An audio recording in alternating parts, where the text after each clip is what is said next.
ورور خبردار شه د دین ځان جوړ رښتینی مومن ورور خبردار قدرمنو اوریدونکو ستاسو پام راړو د الحاج مولوي محمد یاسین فهیم صاحب د شرعي پوښتنو ځوابونو ته په همدې هیله چې دا خپرونه تر پایه پورې واورئ. زده کړه د اسلام نو فرض زده کړه د اسلام نو فرض نور کړه دا کله بس فزین ځان جوړ بسم الله الرحمن الرحيم. الحمد لله رب العالمين حمد الشاكرين، الصلاة والسلام على سيد الأنبياء والمرسلين سيدنا ونبينا وشفيعنا ومولانا محمد وعلى آله وأصحابه الطيبين الطاهرين. قدرمن اوریدونکو د رښتینې مومن د خپرونې مینوالو، السلام علیکم ورحمة الله وبرکاته. ستاسو روغتیا او خوشحالي د پاک رب نه غواړم، په دې هیله چې د صحت او عافیت جامې په تن ولرئ او خوشحالي مو په برخه وي. دا دی زه محمد یاسین فهیم د رښتینې مومن خپرونه پیلوم. رابه شو ستاسو پیغامونه به واورو چې زموږ ګرونو د کم ځای نه پیغامونه پریښي او څه پوښتنې لري.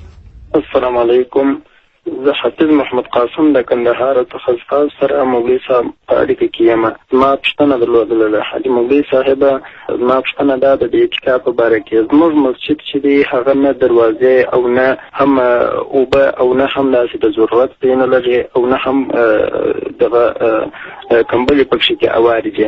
نو زه ستا څخه دا پوښتنه لرم چې په دې مسجد کې اعتکاف کېدلی شي او که نه.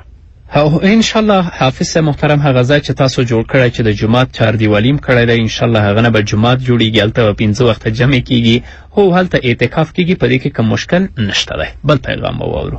السلام علیکم، الفجر رادیو مولوي صاحب ته سلامونه او نیکې هیلې وایم.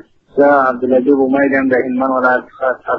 مولوي صاحب څخه دا پوښتنه لرم چې کم وخت کې څوک لمونځ چې په دا لمونځ کې غلط کې یا اشتباه کې لمونځ ورته د سره راوګرځي هغه لمونځ وکړي.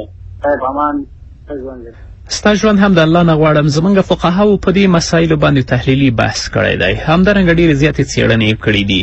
دا لیکلي که چاته په هر مانځه کې شک پېښ کېږي چې ما 2 رکعته وکړل، هغه به اکتفا کوي په غالب ګمان خپل باندې، یعنې بنا به کوي په غالب ګمان خپل باندې چې کم ځای کې د دې غالب ګمان اوسیږي. او که چاته یو وارې دا شک پېښ شوی، نو په هغه باندې اعاده ده چې د خپل مونځ د سره راوګرځوي. یو خو داسې مسایل چې په مانځه کې د سړي نه ترک د واجبو شوی وي، ترک د واجب یا ځینې نور مسایل دي چې هغه مستلزم د سجدې سهوي دي چې باید سجدې سهوه وکړي. که سجدې سهوه ونه کړه، مونځ نه فارغ شه، نو بیا هم اعاده د لمانځه په دې باندې لازمه ده. خو که انسان اودس ډېره په ښه طریقه باندې وکړي، د هغه سنن د هغه مستحبات ټول مراعات کړي، ډېر په اخلاص و صداقت سره په خشوع او په عاجزي سره الله ته ودرېږي، انشاءالله دا شکوک به هغه ته کله هم نه پېښ کېږي. بل پیغام به واورو. السلام علیکم، زه محمد له هلمند څخه تاسو ته د فرض او واجب او سنت حکم چې دی کې سړي ته پاتې شي او بل که په سړي د سفر کې سنت ډېر دی، آیا ګناه لري که نه لري؟ وعلیکم السلام. و فرض هغه څه ته ویل کېږي چې هغه ثابت شوي وي په قطعي دلیل سره، او هغه واجب التعمیل دی چې باید هغه عملي شي، او که څوک د دې نه منکر شي، جاحد د دې ته کافر ویل کېږي، هغه کافر دی. لکه د مانځه فرضیت، د زکات فرضیت، د حج فرضیت، همدارنګه د روژې فرضیت. او واجب هغه څه ته ویل کېږي چې هغه ثابت شوی وي په دلیل ظني سره یا په دلیل سره چې په هغه کې څه نه څه شعبه وي، هغه هم واجب التعمیل دی. خو لاکن منکر د هغه او جاحد د هغه ته څوک کافر نشي ویلی. او په سفر کې د مسافر دپاره الله رب العزت دا رخصت ورکړی چې هغه به 4 رکعتي مونځ 2 رکعته کوي. دا د هغه لپاره رخصت دی. که وخت وي نو هغه سنت دی وکړي، او که نه وخت نه وي هغه لپاره کوم حرج نشته، صرف اکتفا دی په هغه فرضو باندې وکړي. که وخت وي باید سنت وکړي، که وخت نه وي بیا هغه ګناهګار نه دی، ملامتیا پې نه ده چې سنت ونه کړي. بل پیغام به واورو. سلامونه مولوي صاحب، مولوي صاحب ما دغه پوښتنه ده چې د ښځو سره پاک معلومات راکړئ، د ښځو سره کار تراویح چې څنګه وکړي دا پاک ښه معلومات راکړه. خدای پاک.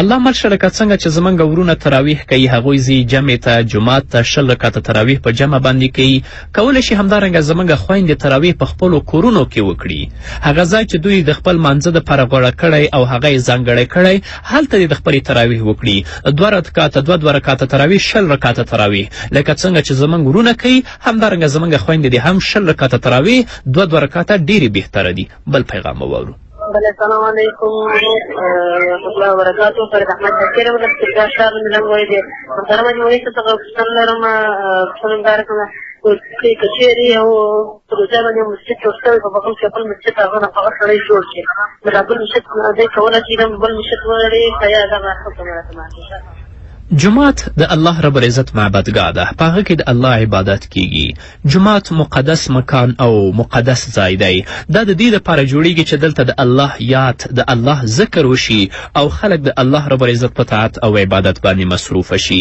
او په دې باندې زموږ فقها هم متفق دي چې یو جماعت په یو ځای کې جوړ شي د هغه نه د بل شي لپاره استفاده کول جایز نه دي د هغه ځمکه تر قیامت ورځې پورې جماعت ده د هغه ځمکه د قیامت ورځې پورې د جماعت حکم لري نو 2 جماعتونه چې نږدې دي دواړو کې باید د الله رب العزت طاعت او عبادت وشي اول خو باید په یو جماعت کې که د خلکو مشکل حل کیږي هلته د الله رب العزت طاعت او عبادت کیږي نو باید تر څنګ بل جماعت جوړ نشي که تنګ وي کولی شي چې هغه جماعت وسیع او غټ کړي خو بیا هم که په څه نږدې فاصله کې یا لرې کې د هغه په خوا کې باید هغه شاړ نشي په دواړو کې د الله عبادت او د الله رب العزت طاعت وشي بل پیغام واورو السلام علیکم سلامونه نیکې هیلې د حاجي مولوي صاحب ته ورسېږي زما یو څو پوښتنې دي اوله پوښتنه مې دا ده څوک وایي چې د خپلې روژې پر چا باندې هغه ثوابي روژې نشي نیولی بله پوښتنه مې دا ده زه په ویترو کې 3 وارې اللهم ربنا وایم اللهم ربنا ثواب لري که کل ولا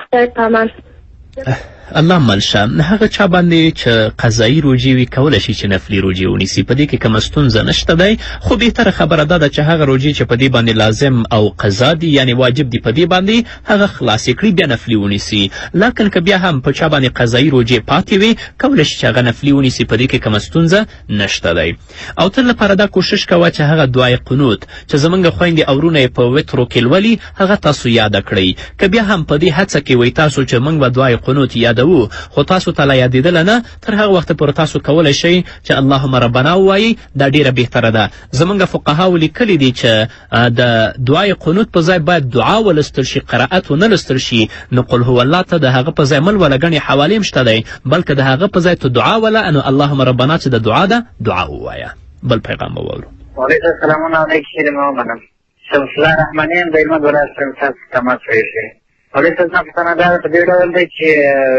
څوک چیرې معذور درې وویشتل شي مړ شي نو ده ته څوک ورته ورکول کېږي او بله پوښتنه مولوي صاحب په دا ډول ده چې مخامخ هندارې ته لمونځ کول څه ډول دی که دا پوښتنه راغلې کړي ډېره مهرباني به دي مننه ستاسو نه هم مننه کوم هغه څوک چې معذوري په حالت د جنابت کې ووژل شي یو غسل هغه ته کفایت کوي دا نه چې هغه ته څو غسلونه ورکړي او څوک چې په مانځه کې درېږي باید هغه ډېر په خشوع او په عاجزي سره الله ته ودرېږي ځکه چې دا خپل راز و نیاز الله سره شریکوي نو د هغه چا تر مخه چې شیشه وي نو کله به ځان ته ګوري او کله به مانځه ته متوجي هغه تضرع او عاجزي او خشوع د دې ختمیږي نو مانځه کې کراهیت راځي داسې مونځ چې تاسو مخامخ په شیشه کې د خپل ځان وینئ دا مونځ مکروه دی بل پیغام به واورو السلام علیکم ورحمۃ اللہ وبرکاتہ محترم مولوي صاحب الله مدیر مکنهار ولایت محترم مولوي صاحب ما پوښتنه دا ده چې ټولې سړي د فرضي روژې نیت کړي او دی بیا ووایي هغې د دروغو وایي چې زما ثوابي روژه مې ولې ده آیا دا روژه او فرضي نیت یې کړي آیا روژه خپې ثوابي کېږي که نه او دویمه پوښتنه په دې ډول د زما 2-3 ورځې استاد مولوي صاحب زړه ښوي آیا د زړه ښول و پلار ته ګناه رسېږي که نه ډېره منم د خدای په امان خدای پاک جل جلاله په دوستینه څخه نصیب تاسو ته هم احمدي صاحب د روژې په مبارکه میاشت کې روژه په عاقل بالغ او مسلمان باندې فرض ده که په دې کې نیت د واجب وکړي هم فرضي روژه ده که نیت د نفل وکړي هم فرضي روژه ده چې هر نیت کوي هغه د روژې فرضي روژه کیږي نه نفلي کیدلی شي او نه واجبي کیدلی شي زمونږ د اصول فقه علماو په دې باندې تصریح کړي، لوی بحث هم کړی دی. هغه ستا ورونه چې ګیرې ښیي، الله ربالعزت دې زموږ سره ورته هدایت وکړي. د ګیرې ښیل واقعا ګناه ده، دا ترک د واجب دی. زمونږ علماو په دې باندې ځانګړي کتابونه لیکلي چې د ګیرې پرېښودل واجب حتی فرض دي. نو باید چې مسلمان د ګیره پرېږدي او د رسول الله صلی الله علیه وسلم په سنتو باندې ځان ښایسته کړي. خانه جانه، زما خپله شخصي ټلیفون ته یو پیغام راغی چې هغه ته مې ډېر ومخندلی.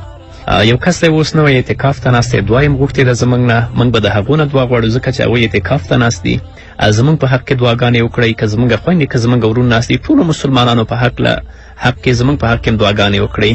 هغه ویله چې کله تاسو هلمند ته راغلي وئ نو یو ځای دی په هلمند کې بولان نومیږي. نو هغه ځای نه زه ناوخته خبر شوم، بایسکیل مې راواخیسته، راغلم جلسې ته. ډېر ساعت مې انتظار وکړی، ته مې ونه لیدلې و. اخر مې چپړې ورکې وې، بایسکیل مې ورک وه. بایسکیل مې غلو وړی و، چپړې مې غلو وړې وې. الله ربالعزت دې اجر درکړي. او کوم اعتکاف ته چې ناست د الله ربالعزت طاعت او عبادت کوه او زموږ په حق کې هم دعا کوه. موږ به هم تاسو ته دعا کوو، ټول مسلمانان به یو بل ته دعا کوو. دا د مسلمان حق دی په بل مسلمان باندې. بل پیغام به واورو. السلام علیکم مولوي صاحب محترم. یو دوې پوښتنې لرمه چې شمس تبریز بابا خبره حقیقت لري چې یعنې دا لمر راکښته شوی دی، د لمر راکښته کړی دی، یعنې دا په کتابو کې شته. او دوهم په کور کې سپی ساتل، هغه حدیث ته اشاره ده چې جبرائیل علیه السلام او رسول الله صلی الله علیه وسلم ته نه راتلي، هغه په کور کې د کټ لاندې چې سپی، یعنې دا هم حقیقت لري. او بل همدغه رنګه سبحان ربي الکریم ویل په لمانځه کې، یعنې د سبحان ربي العظیم او د سبحان ربي الکریم ترمنځ فرق، یعنې آیا دا روا دي ویلی څومره که نه؟ وخت نه یې سم د خدای په امان. الله دې مل شه. د اولیاو کرامو د کرامت نه څوک منکر کېدلی نشي. هغو لپاره کرامت شته دی. علما پوهېږي چې ارهاص څه ته وایي، معجزه څه ته وایي، کرامت څه ته وایي، علامت څه ته وایي، بینت څه ته وایي. زه نه غواړم په دې باندې بحث وکړم. اما دا مسئله چې شمس تبریز د اسمان نه مر راکوز کړی دی، ګوره دا ډېر خرافات دي، شرکي عقیدې دي. الله رب العزت اولیاو ته کرامت ورکړی، خو دونه یې نه ده ورکړی چې هغه دې د اسمان نه مر راکوز کړي، رادیولي ځمکې ته. دا شرکي عقیدې دي، خرافات دي، بدعات دي. که څوک په دې عقیده باندې معتقد وي، په هغه باندې ویره د کفر ده چې کافر نشي، د اسلام د دایرې نه خارج نشي. اولیاء کرام ډېر ښه خلک ول، مخکینی علما ډېر ښه خلک ول، خو وروسته خلکو هغو پسې خبرې وتړلې، هغوی یې بدنام کړه. الله دې زموږ سره ورته هدایت وکړي. او دا مسئله د رسول الله صلی الله علیه وسلم صحیح حدیث دی واقعا چې په هغه کور کې سپی وي، هلته د رحمت ملائکې کله هم نه داخلیږي. اما ځینې کورونه دي چې اوس یې هلته د جنګ لپاره سپي ساتلي وي. تاسو یقین وکړئ چې یو ورځ زما یو دوست راته ویلي وای، زه روان وم، کس و سپی د جنګ لپاره بوه، چې کله د جنګ نه بیرته راګرځولی و نو هغه ځوان هلک و د جب نه یې دسمال راویسته، دغه سپي مخې پې پاکوه. استغفر الله. آیا هغه ځوان د مور و پلار په قدر باندې پوهیږي؟ هغه ځوان به کله دسمال راواخلي د خپل مسلمان ورور مخ به پاک کي؟ هغه ځوان به کله دسمال راواخلي د خپل پلار مخ به پاک کي؟ هغه ځوان به کله دسمال راواخلي د خپل ماشوم ورور مخ به پاک کړي، اما د جب نه دسمال راوباسي د سپي مخ پاکوي؟ ځوانان دي احساس د مسؤلیت وکړي. په دې ټولنه کې چې زموږ ورونه دي احساس د مسؤلیت دي وکړي. آیا هغوی دې دپاره پیدا شوي چې سپي وساته او په جنګ یې واچوه؟ دا ډېر سپک کار دی، ډېر پست کار دی. نو په کم کور کې چې سپی هلته ملکې د رحمت نه داخلیږي.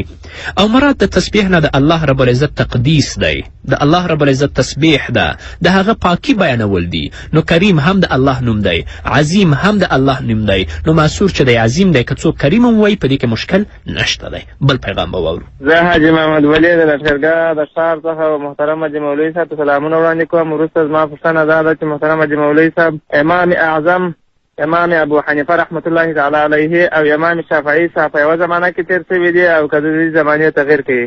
یوه پوښتنه مې دا ده. دویمه پوښتنه مې دا ده، په یوه شپه کې صلات تسبیح 2 واره کېدای شي که نه شي کېدای؟ تفصیلي جواب راکړي، ډېره مهرباني به مې د خدای په امان. امام ابو حنیفه رحمه الله زمونږ علماو محدثینو دا لیکلي دي چې دا تابعي دی. تابعي هغه چاته ویل کیږي چې هغه صحابه لیدلی وي او د امام ابو حنیفه رحمه الله ملاقات صحابه و کرامو سره شوی. د امام شافعي رحمه الله زمانه وروسته ده. ځینې ائمه د امام ابو حنیفه رحمه الله شاګردان دي، اما امام شافعي رحمه الله بیا د امام ابو حنیفه د شاګردانو شاګرد دی. نو د امام شافعي رحمه الله زمانه او هغه وخت چې دا پکې پیدا شوی ډېر وروسته دی د امام ابو حنیفه رحمه الله د وخت نه. او صلات تسبیح نفلي مونځ دی، په یو شپه کې که تاسو 10 واره وکړئ کولی شئ، په دې کې کومه ستونزه نشته دی. بل پیغام به واورو. بله سلام علیکم مولوي صاحب، ته مې نیک هیله سلامونه مې ومنه. زما یوه پوښتنه مولوي صاحب ستاسو دغه ده چې اعتکاف د څو ورځو دپاره کېږي، دا چې که سړی نیت وکړي یا د 7 ورځو دپاره یا د 6 ورځو دپاره دا نیت وکړي او اعتکاف کې کښېني او بیا ښه د خپل د مریضۍ له خطره نه ورکړي کښېنستلی چې میاشتانه مریضي ولري. او دویمه پوښتنه مې دا ده چې زما موږ د قرآن شریف په تاخچه کې ایښی وو، زما کوچنی ورور راغلی وو او د ورک انځور مانځل پوره دغه قرآن شریف یې غورځولی وو. د دې لپاره موږ څوک ګناه لري، موږ کوم خیرات وکړو چې زما ماشوم ورور راغلی وو. نور مې وخت نه نیسم، خدای پاک پامان. مسنون اعتکاف هغه د رمضان په آخره لسیزه کې دی چې مسنون علی الکفایه دی. که څوک په نورو وختونو کې اعتکاف کینی ځینې وخت هغه مستحب دی، هغه مسنون نه دی. نو هغه خویندې چې اعتکاف ته ناستې وي، یعنې د 10 شپو نه کم اعتکاف مستحب اعتکاف دی، په دې 10 شپو آخرو کې ګوره دا مسنون دی علی الکفایه. نو کمې خویندې باندې چې هلته مریضي راشي، هغه طبیعي تکلیف په دې باندې راشي، هغه اعتکاف د دې بیا ختم شي، ځکه چې اعتکاف کې روژه شرط ده، نو په هغه وخت کې دا روژه نشي نیولی. او د دویم سوال په ځواب کې دی وایم چې قرآن شریف راغورځولی، بهتره خبره دا ده چې تاسو دلته استغفار ووایئ، دې لپاره نه صدقات شته او نه خیرات شته. استغفار یعنې د الله نه بخښنه غوښتل ډېر ښه کار دی. بل پیغام به واورو. السلام علیکم، زه د شهر د کندهار ولایت خبرې کوم. زما پوښتنه د مولوي صاحب څخه دا ده چې په یو ناپاکه شي باندې اوبه پیچي، بیا په هغه باندې کالي مردارېږي او که نه؟ بلکل چې هغه اثرات د نجاست چې په یو ځای کې نجاست پرېوتی په هغه باندې اوبه پرېوځي او د هغه نجاست اثرات د ستاسو جامو ته ورسېږي، دا جامې هم پلیتوي، په دې کې شک نشته دی. بل پیغام به واورو. بله السلام علیکم حاجي مولوي صاحب، د عبدالقادر د کندهار ولایت نه ستاسو سره په تماس کې. حاجي مولوي صاحب زما 3 پوښتنې د هیله چې جواب یې راکړي. موږ دا د ختم تراویح په حاجي مولوي صاحب یو حافظ دی راکړي، نو کله چې دی مخکې شي په د 20 رکعت تراویح کې د 4 واره حتمن خطاوي زده، شاته بل حافظ ولاړ دی هغه بیا فتح ورکوي. دا زموږ تراویح څنګه دي؟ او دویم سوال مې په دې ډول دی، حاجي مولوي صاحب زموږ یو ملا دی، موږ ته چې کله لمونځ راکوي نو دی دا قلوله په دې شکل وایي قل هو الله احد لله الصمد، دا څنګه دی؟ او درېیمه پوښتنه بیا دا ده حاجي مولوي صاحب سړی د 28 شپه تر سهاره په عبادت وروڼه کې دا به څونه ثواب الله دې مسلمان ته ورکوي. والسلام الله د ښو زامنو پلار. مننه، امین به موږ پکې ووایو.